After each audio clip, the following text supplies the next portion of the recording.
Hello, everyone. This is Pastor Kyle coming to you from the Hope You're Curious YouTube channel and the pastorkyle.substack.com blog. And today we have part two in a series of videos here.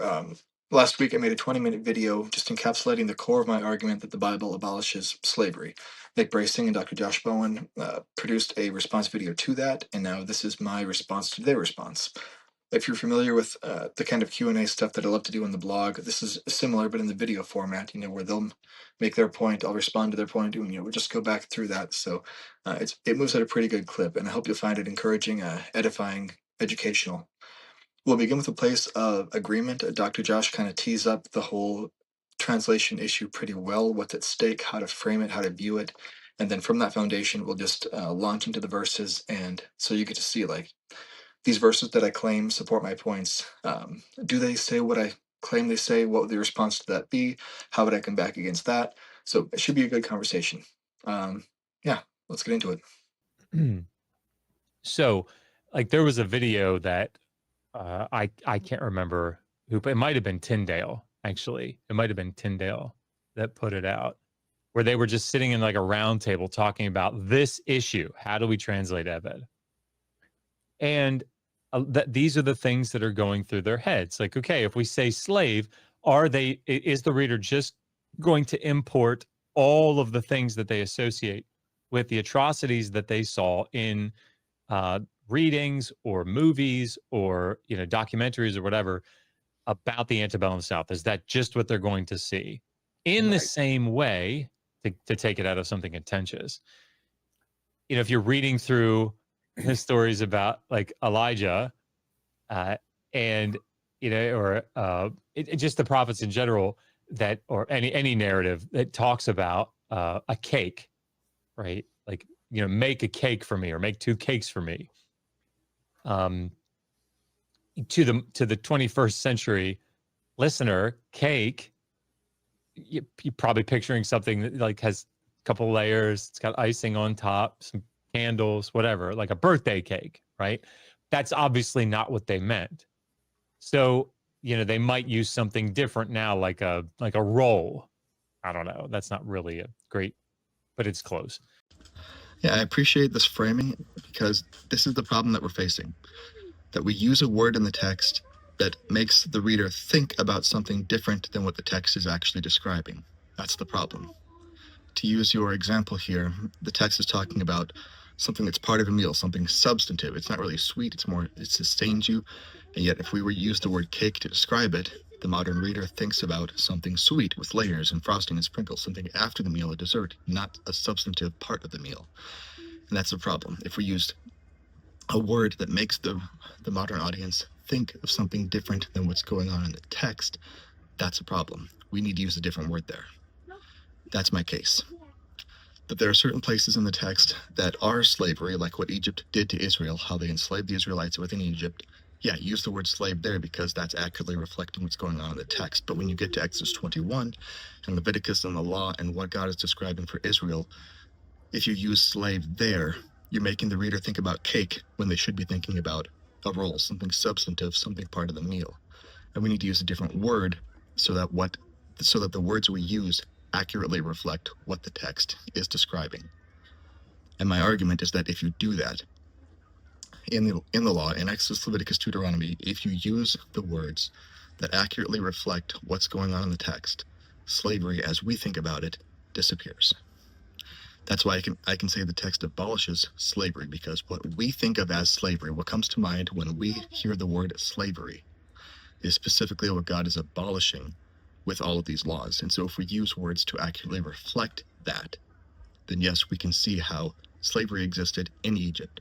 It existed how Joseph's brothers captured him, sold him into slavery. It existed there. But then once God gives the law to Israel, that kind of thing disappears.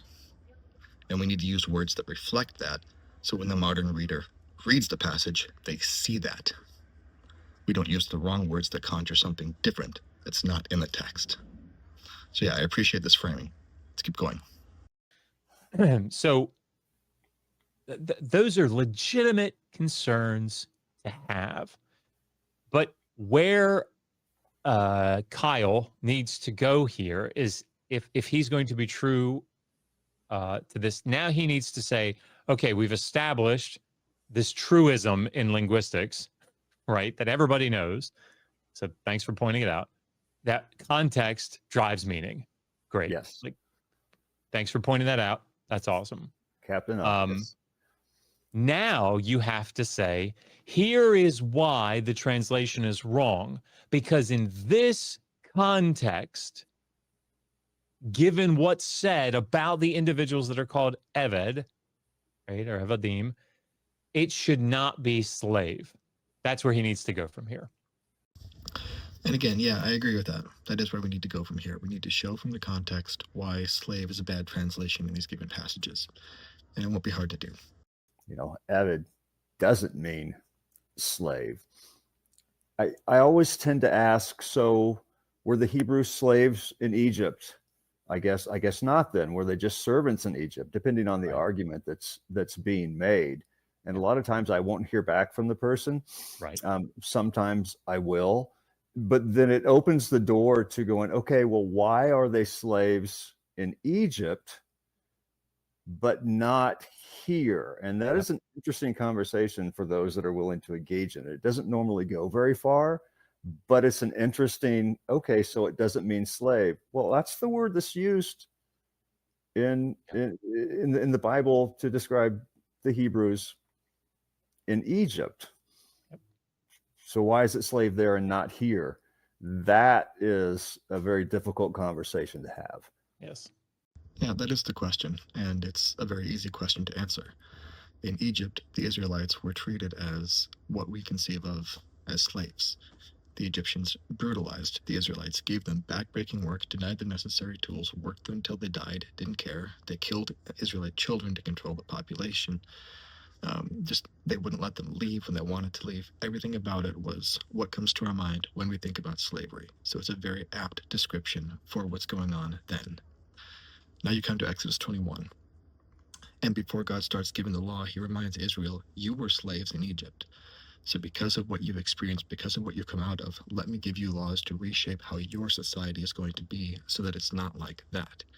And then Exodus 21 just gives a systematic series of laws that prevent the atrocities that Egypt visited upon the Israelites.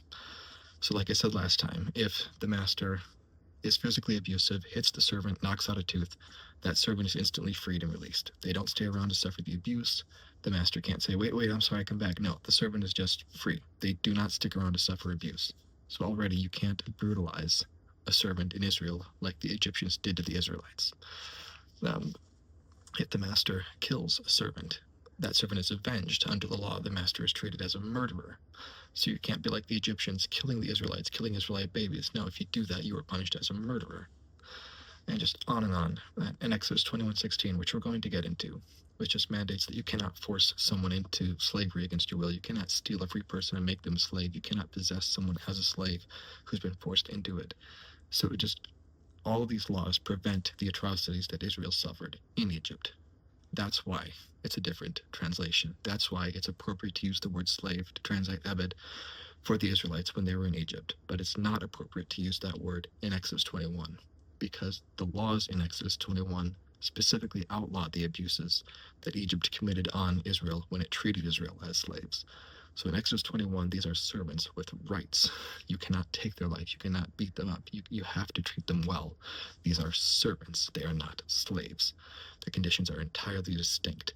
That's why we need a different word. That's why we need a different understanding of what's going on here. And that's why I can say the Bible abolishes slavery, because it gives specific laws and mandates to prevent the kind of abuses that Egypt visited upon its slaves.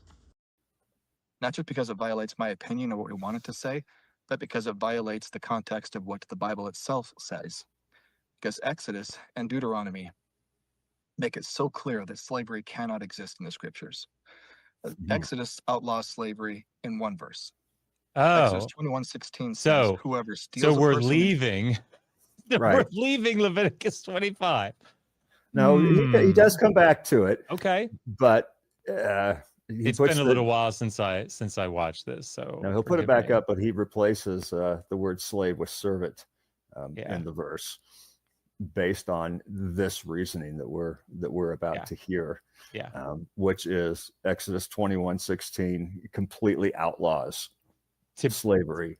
to be in Israel. clear, to be clear of what I was saying. And again, my memory's terrible, so I probably won't remember exactly where he went here, which is probably good. It feels like I'm seeing it in a lot of ways fresh. The way that you make this argument from an intellectually honest position is you say, what does this context, what's the constellation of characteristics? What are the diagnostic features that are used to describe a person who is called an Eved here in Leviticus 25, 44 to 46, or the broader context of 39 to 55, whatever you want to do. Not, okay, let's go to Exodus. Let's go to Deuteronomy. Now, given what we see there, It can't. now let's keep those glasses on and let's go to Leviticus 25, right? That's not the intellectually honest way to do this. I agree. But this is a strange piece again to respond to, because it feels like you're saying either or. Either you look at the immediate context, which is right, or you look at the broader context, which is wrong, which is just a weird way to talk about it. It should be both and. Yes, you look at the immediate context and you look at the broader context. You need both. So yes, you do need to look at Leviticus 25 itself, that whole passage. In my book that I'm writing on this, I devote about 4 chapters to looking at the whole passage, because there are a number of good contextual clues within it that support what I'm saying, that the whole passage, it defines its own terms. It's amazing how well laid out Leviticus 25 is to feed into my interpretation. But it's also entirely appropriate to go to Exodus, to go to Deuteronomy, to look at these passages, and to let the broader context support the entire way that you're viewing these things, because Leviticus 25 is not isolated. It's not its own chapter devoid of any other stuff that comes before and after. No, it's all part of one whole. You need to see the whole if you're going to understand everything correctly. Yeah, focus on the immediate context, of course, but also focus on the broader context. Focus on the early chapters of Exodus, which describe the slavery Israel suffered within Egypt, how horribly wrong it was, why it was wrong, what the features of it were. Then read the beginning chapters of the law, Exodus 21 to 24, and understand how God is protecting Israel from visiting upon people in their land what they suffered in Egypt. Then keep reading through Exodus, keep reading through Leviticus, keep reading through all the different ways that God is mandating care. You shall love your neighbor as yourself, Leviticus 19:18. And then there's about 5 separate verses that mandate you love the foreigner as yourself, because you were foreigners in Egypt. When they were treated as slaves, they knew how that felt. So treat the people in your land, even the foreigners, even the servants, the foreign servants in your land, as well as you want to be treated, because you know what that's like. You need to see all these different commands to understand Leviticus 25 properly, and then everything that comes later in Deuteronomy to clarify the matters of the law that have come before. It's all part of the same tapestry. You need to see the entire thing to understand everything that's going on. So it feels weird for you to say that you have to look only at the immediate context. You can't look at the broader context. You need both, or you're missing something. But in the vein of bold statements, along with that's a mistranslation, we have Exodus 21:16, outlaws, flat out outlaws, no ifs, ands, or buts, slavery, period. And then moves on to buttress that with Deuteronomy. We'll get there. And sells them, and anyone found in possession of them shall be put to death. Boom.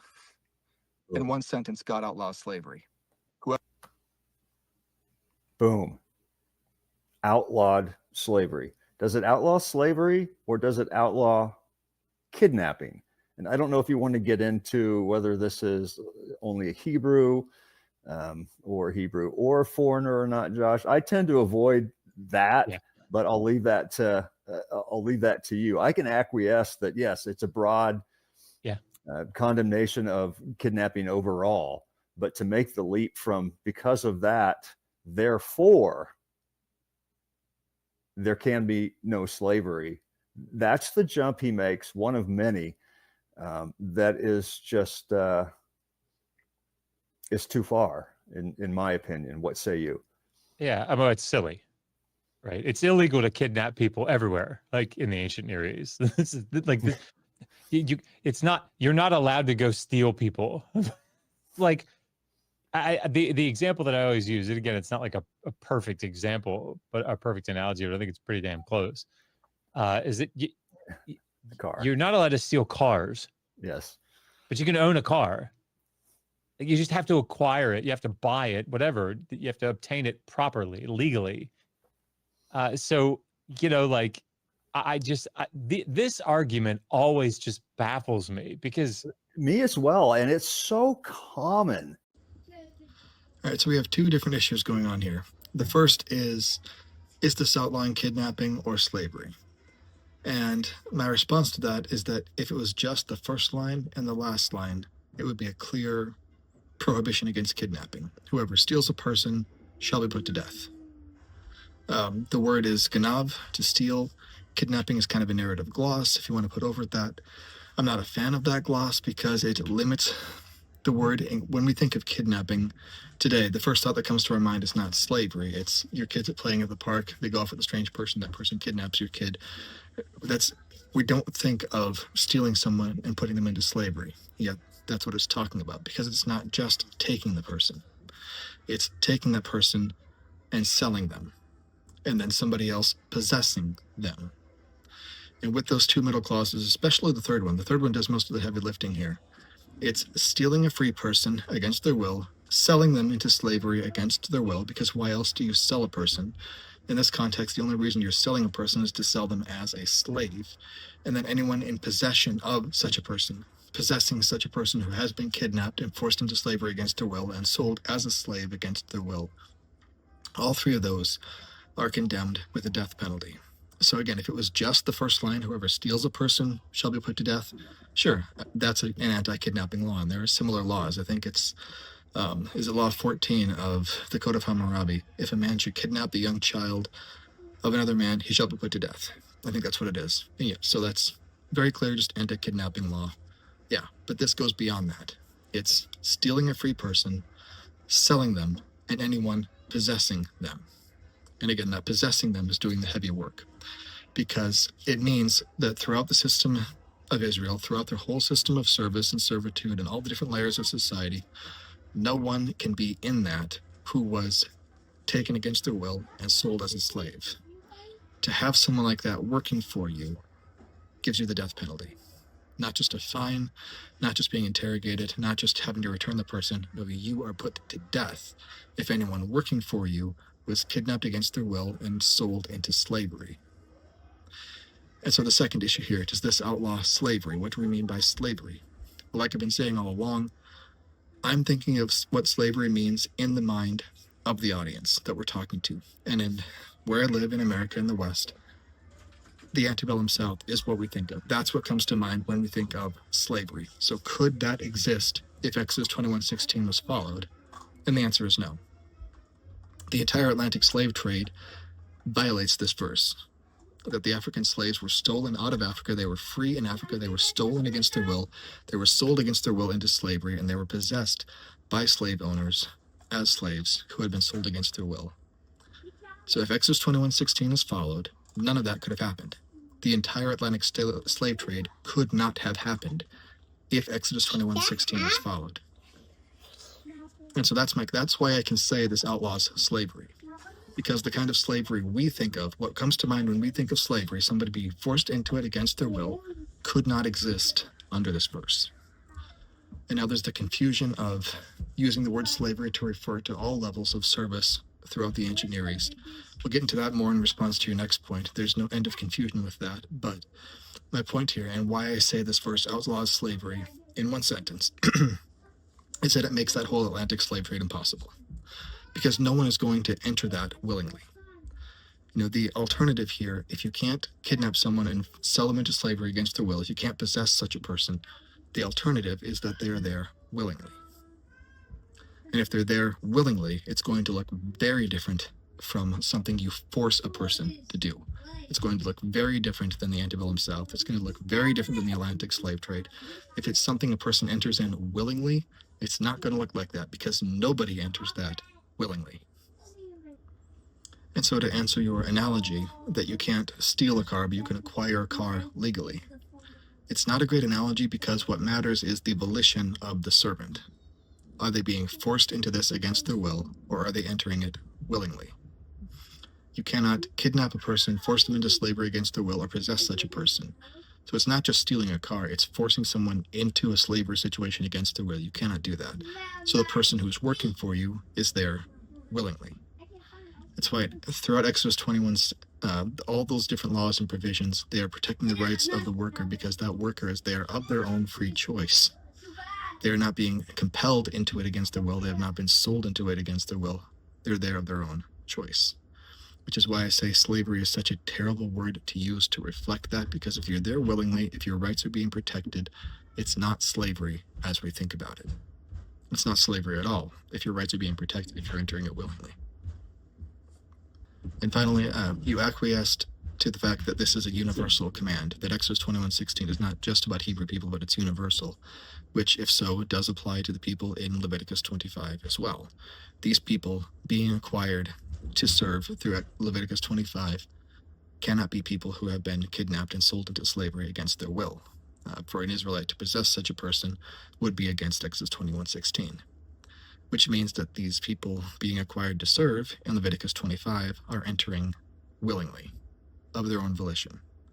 And that fact alone changes everything. Because if it's a service arrangement you are entering of your own choice, it is not going to look like the Atlantic slave trade, because no one enters that of their own choice. Let's keep going. So common. And so if you're going to make this argument, I think then you have to go, you either have to say there just wasn't slavery in the ancient Near East, which, I mean, you're already fighting an uphill battle was saying that Exodus 21:16 outlaws slavery. That's already an uphill battle among subject matter experts. But if you want to bite that bullet and say, all right, then there's just no slavery anywhere in the ancient Near East, I mean, okay, I don't know what you'd call it. People owning people as property, whatever title you want to give that, I guess, live your best life. But, or it does not follow from this. Yeah, and this is what I mean about the confusion of using one word, slavery, to refer to the entire service condition, everything going on at every level of service within the ancient Near East. It just leads to no end of confusion. Because what we see in Exodus 21 is not slavery as we know it. And even the definition you just gave of owning another person as property, that's what Exodus 21 outlaws. If a Hebrew works for you, it's for 6 years and then they go free. You don't own them. Even if this is for debt, even if they have nothing, even if they're selling themselves to you for 6 years to earn, you let them go free. They're not your property. If they choose to stay, it's the servant's choice, not the master's. The master can't force them to do anything. It's the servant's operative choice. And throughout the entire chapter, that's what we see. The next section, we see this young woman, her rights being protected. It mandates she cannot be sold. She's not a slave. She has to be treated as a daughter. If her rights are not respected, she's released from that abusive, neglectful family. She's free. They don't own her. She's not property.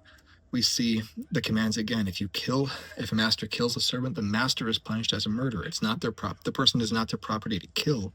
No, it's treated like a normal citizen. If a servant is killed, they are avenged by the law. They're not just property that you can be disposed of. If there's physical abuse, permanent physical abuse, that person is set free. So again, just all of these laws are stipulating, mandating one person does not own the other as their property. And so using slavery to refer to that is just so confusing to a modern audience who only thinks of the antebellum South when they hear the word slavery. It's just not what Exodus 21 is depicting. All these laws are preventing that. They are protecting the rights of these servants so that what happened in Egypt to Israel does not happen within Israel. That's why God grounds these laws by saying, remember what I rescued you out of. Remember the house of slavery that I rescued you out of. Keep that in your mind as I am giving you these laws. So to say that this is slavery, just in the modern mind, it cannot compute. If you're protecting the rights of someone, if it's their choice to go free or to stay, if their death is avenged, like these are not things that are said of slaves. And so when you use the word slave to talk about it, so many people just gloss over the details and they just think, oh, it's talking about slavery, antebellum South. Yep, it's in the Bible, done. That's what I've encountered over and over and over when I bring this up to people, when I have these conversations. And so you said if I make this argument, I almost have to say that there wasn't slavery at all throughout the ancient Near East. That's not my argument. It's that we need to use different words to refer to the different levels of what's going on. What happened in Egypt, slavery. How they treated the Israelites, that's slavery. Use the word slavery to refer to that because it was. Exodus 21, not slavery. Not when you're protecting all the rights of these people and they're not owned. And the same throughout the rest of the scripture. And so it's when you use that one blanket term, slavery, to refer to every level of service, from the free servant up here who's only serving of their own volition, getting well paid, down to the slave who's being beaten and killed in the fields. When you use the same word to refer to all that, yeah, then you have this weird situation where it's like, well, you have to say that slavery didn't exist in the ancient Near East. No, I'm not saying that. I'm saying we don't use one word to refer to these vastly disparate situations. That The if you only can't way it would steal follow, people- number one, the only way it would follow is if every slave at the time had to be kidnapped to be a slave. Right. Then, if it was a true Sure. no kidnapping, then there would be no slavery. But Sure. as we well know, there are many ways that don't involve kidnapping. I don't even think kidnapping cracks the top 3 ways to be made a slave. You know, you could be captured in war, you could Right. debt, you could be born into it. I mean, none of those are kidnapping, but those lead to slavery. And this again is the confusion of referring to that whole collective bag of things all under the same title, slavery, when it just doesn't apply to so many of the things. And you're right that kidnapping people into slavery doesn't happen in the text. You said it's not even in the top 3. I'd argue and say it's not there at all. I mean, it's not like the text doesn't know about it. Joseph is sold into slavery by his brothers to slave traders who are moving through the land. So we see the promised land of Israel, when the Canaanites are in control, they're slave traders, there are caravans who will willingly buy a slave and carry it and sell it to Egypt. We see that in Joseph's day. As soon as Israel takes over, that disappears completely from the narratives. You just don't see it. It's nowhere. No roving bands of slave traders, no people being sold to them, no slave markets. It's just not there. It's the dog not barking. You see it there before Israel takes over. Once the law is in place and people are living by it, it's just gone. Because, I would argue, of verses like Exodus 21:16, outlawing it. So yeah, the reason it's not even in the top 3 is because it's prohibited. Now these other things you mentioned, again, when we think of slavery, we think antebellum South. We think what Egypt did to Israel when they were captive there. The things you described are not that. And so I would argue, again, should not be referred to as slavery. Take debt slavery for the first. Again, as we've just seen in Exodus 21, it is not slavery. We never saw such a thing in the antebellum South, where an African chose to serve a slave master for 6 years, where all of his rights were protected. He was treated very well. At the end of 6 years, the slave master loaded him down with wealth. He went off free, rich, could live wherever he wanted. You never saw that. It was not part of that system. So when you use the word slavery to refer to that, it just has this gigantic clash and confusion going on in the mind of the average reader. What Exodus 21 describes for those who sell themselves into servitude for debt is that they are not owned, they are not slaves, their rights are protected, they leave after 6 years, and the law commands them, the master, when the servant leaves, you load him down with wealth. As much as the Lord has blessed you, you bless him with wealth. So you leave far wealthier than you entered. You leave free. You don't have to buy your freedom. It's yours by right at the end of 6 years. It's just not slavery. And so when we use the word slavery to refer to it, it's just confusing. That's why I say that the Bible abolishes slavery, because what it mandates for people who get into this tricky position of debt, it prohibits it from being slavery. They don't sell themselves into slavery. They don't become slaves. Their freedom is protected. They get to go free. They will be loaded down with wealth once they're done. These commands prohibit it from being what we think of as slavery. So no, we should not use that term to refer to it. And next you said war captives. The battle, again, is always between what the words conjure in our minds and what's present on the page. And when you say to a modern audience, somebody went off to war and took back captives and made them slaves, we envision, people with metal shackles around their legs, chained together, just they're being whipped, they're being forced to do work they don't want to do. That's what we envision. Is that what the text describes? No. Let's look at Judges. When the Israelites take over the land, there's some people that can't drive out. And it says, in Judges 1:28, that Israel put them to forced labor. Okay, so this should be an example of what it looked like, how they treated these people. So what do we see? Do we see people chained together, being whipped, forced to do hard labor? No. Look at the end of Judges 19. There's a Levite and a servant who are traveling. They need to lie down for the night. And the servant says, hey, let's go to the city of one of these Canaanites, to the city of the Jebusites. And do we see a city full of slaves? No, we see a city, that's ruled by the Jebusites. They control it. It's their city, but it's open. It's hospitable to the Israelites, so much so that this servant knows, hey, we can go and spend the night. We'll be fine. The expectation is openness. The dark irony of the text is that the Jebusites, these Canaanites being put to forced labor, they are far more hospitable to the Levite and his servant than the actual city of Israelites they stay with. And that city is absolutely brutal to them and to the Levite's wife/concubine. The story just depicts how far Israel has fallen. But even in that situation, the point is that this city of the Jebusites, they're not a city of people chained up being whipped and forced to do labor. It's their own city. They're in control of it.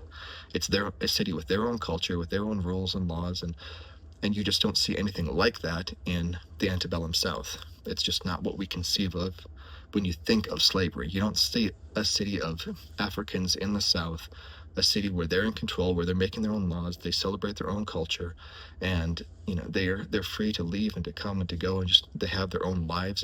We don't see that. That's not part of the antebellum South. That's not part of what we conceive of when you think of the term slavery.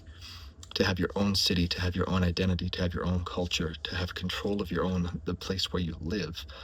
That's just not anything that we conceive of as slavery. So again, using the term to refer to that is just so confusing and misleading to a modern audience. Another example would be the Gibeonites. These are again the people who trick Joshua. They say they're from far away. Joshua makes a treaty with them. Turns out they're living in the land. And so they become servants. They become cutters of wood, carriers of water. They're doing manual service labor jobs for Israel. And so, this is where some people will throw around labels like chattel slavery. The Gibeonites become this slave class under Israel. But when we use language like that, again, we conceive of something in their minds that is not present in the text. Because how does the text describe them? Does the text describe them as chattel slaves whom you can just kill and nobody cares because they're your property? No, it's exactly the opposite. King Saul, does kill some of them, and God sends a famine on the land as punishment, saying, you do not treat the Gibeonites this way. They are not your property. You cannot kill them willy-nilly. That is not how you're going to treat these people. Even though they're not Israelites, even though they're foreigners, even though they are your servants, you do not kill them. David has to make peace with them, has to atone with them to make things right before the famine lifts. And again, that is not how you treat a chattel slavery class. God treats them as people you need to respect. You need to respect their rights, respect their individuality. You do not kill them. You honor them. And so again, this gets to your point of being born into service. The Gibeonites who David dealt with were, generations after the time of Joshua. So these are children born into this. And yet they are not treated as chattel slaves. God says, no, you do not kill them. They are not your property. If you treat them like this, I'm going to send a famine on your land to wake you up to the fact that this is not how you treat them. So when we use the word slavery to describe a situation like this, again, what it conjures in our mind is so different from what the text actually describes. And that's again why I say the Bible abolishes slavery, because what we conceive of as slavery is not what the text is describing. Even in these situations where you have foreign Canaanites who have lived as servants for generations, they have way more rights than anyone who has ever been a chattel slave. So we cannot call them chattel slaves when that's not what the Bible describes. So this is the first big jump that he makes, which is because you can't kidnap somebody, therefore nobody can be a slave. It's just not true. And I wonder if Kyle would argue that after 1807, there was no slavery in the American South because it was illegal to kidnap people then. Kidnap them and bring them in to the country. I wonder if, I guess there's no slavery anymore. My argument is not that because there's no kidnapping, therefore there's no slavery. You're skipping the essential steps in the text. Remember when we parsed it out, the 3 lines, if you just had the first line and the last line, yeah, that's a law against kidnapping. But it's the second, and especially the third line that are doing the heavy lifting here. That, yeah, you can't steal a free person and make them a slave against their will. You cannot sell them into slavery against their will, and you cannot possess someone who has been sold into slavery against their will. That is what outlaws slavery. There can be no slave master in Israel who purchases a slave who's been forced into it against their will. That's illegal. If you see a wealthy Israelite with several people working for him and he calls them his servants, these are his workers, you know, if they're following Exodus 21:16, none of them are there against their will. They haven't been kidnapped into it. They haven't been sold into it, which means they're there of their will. They are not forced there against their will, because that's what Exodus 21:16 outlaws. You can't steal a person, you can't sell them into slavery, you can't possess someone who has been stolen and sold into slavery. So this is not just a prohibition against kidnapping, it's a prohibition against possessing anybody who has been sold into slavery against their will. That is why I say it outlaws slavery, because it cannot exist. The slavery that we conceive of in the antebellum South cannot exist if this verse is followed. And to your question, do I think that slavery didn't exist after 1807 because there was no kidnapping?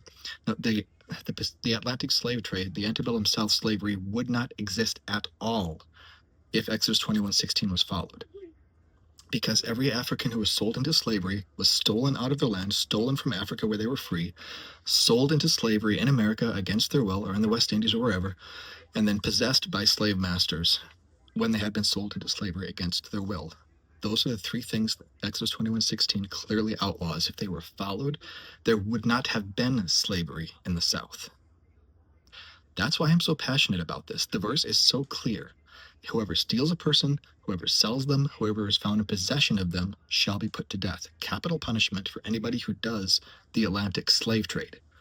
Stealing an African, selling them against their will, possessing them as a slave against their will. All 3 of those are capital punishments in Israel, which again is why you do not see it in the text, as you've already admitted.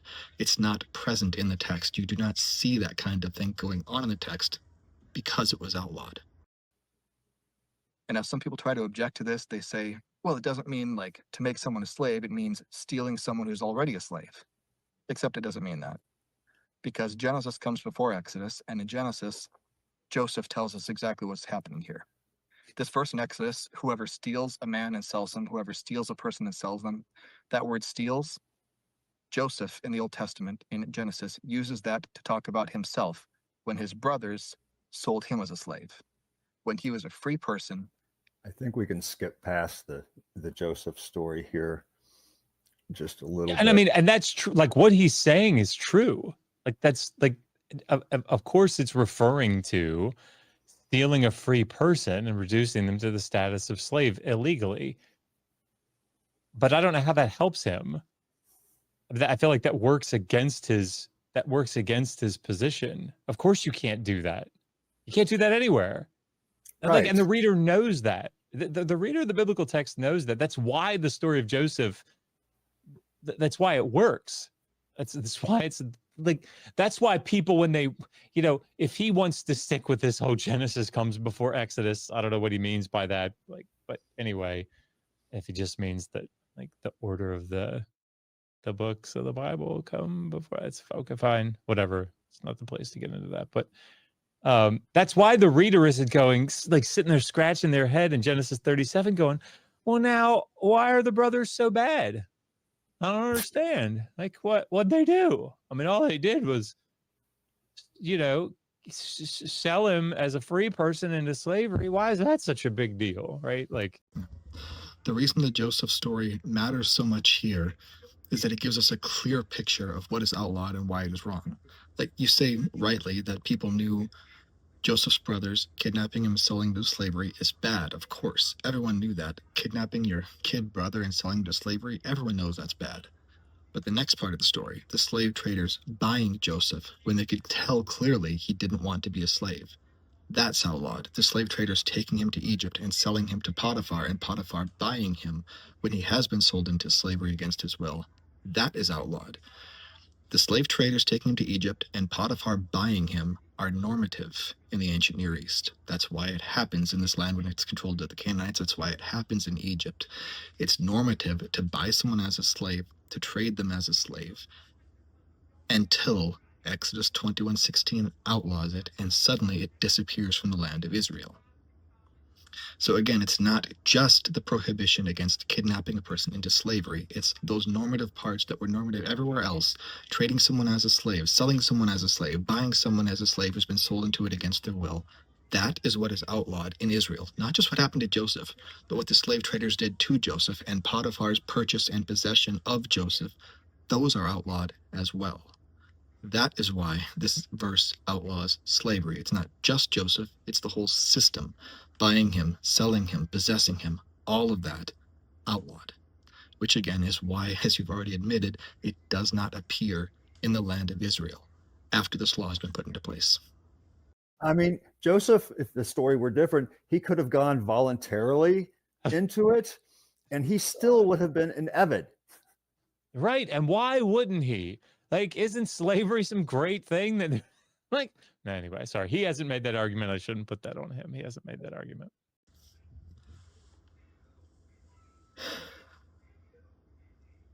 Yeah, and again, this is the confusion, and this is what we're trying to dispel. This is the confusion I'm trying to get rid of. That yes, Ebed can refer to any kind of service anywhere. It can refer to willing service. It can refer to forced service. It can refer to Messiah, the suffering servant, choosing to take on that role.